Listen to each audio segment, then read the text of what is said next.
having seen some VR and AR technology recently, I'm extremely excited about the impact that you can have with people in a classroom who might be all around the world, who feel like they're right there. Having that relationship with kids who might be 10,000 miles away, but they really, really feel there. It's so different from, Skype or something like that, but to actually feel and be able to see their head movements and their mannerisms. I had a demo the other day, and it literally blew my mind. I was really hopeful about even the potential of how I might be in 20 years with my child, who's 2 now, because she might be up in space. How do I still get to go to the cinema with her? So I think these virtual reality or the augmented reality classrooms, and be able to bring people all around the world together to share experiences in what feels like a close environment is really exciting.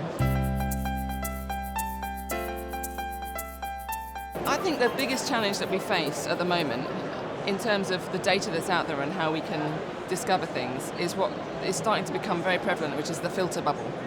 It's only being taught what's already in your kind of channels of interest, and not being taught or not being exposed to the opposite argument.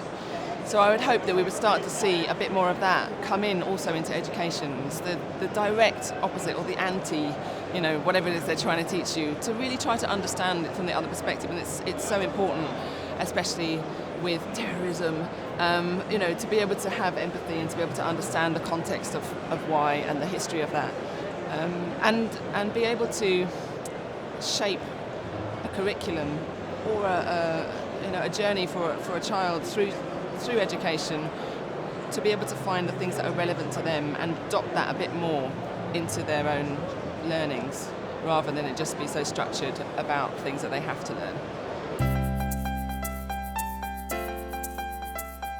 I don't know, it's really hard.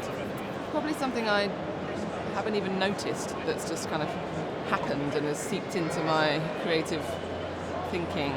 But one of the things I find extremely, extremely useful when I am being creative, or when I do have a lot on, is one day I was really struggling in trying to finish a song lyric, and back then it was 15 years ago, and there was no Google, there was Yahoo. And so I went onto Yahoo and I said, how do I write lyrics?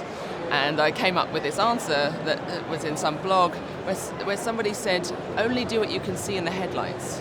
So there is loads of stuff you need to do, there's loads of possibilities, there's endless data, endless ideas that you might have, but only do what you can see in the headlights right now. And that might be, in terms of songwriting, that might be, can you see the colour of his eyes? And what shape are his eyebrows? Is he surprised? And work out, what kind of face does he have? Is he standoffish? Is he excited? What are these clothes wear? What's his surroundings like? And then gradually get into the story from there. So, and that could be anything. If you're at school, you're trying to do like a huge amount of work, a dissertation or something, just do what you can see in the headlights and try not to get panicked by all of the mountainous stuff around you and the big cliffs on one side. Yeah, I haven't really been here for that long yet, but what's exciting me is just talking to people, really. Talking to some young people, finding out where they, what's excited them about being in here. I mean, I know a few things that are here, but there is so much stuff to look at. It's quite overwhelming, actually. I think I need a guide. I might find a nice young person to just go, oh, you've got to see this and this and this. So looking forward to just talking to people, really, and finding out what's ticking.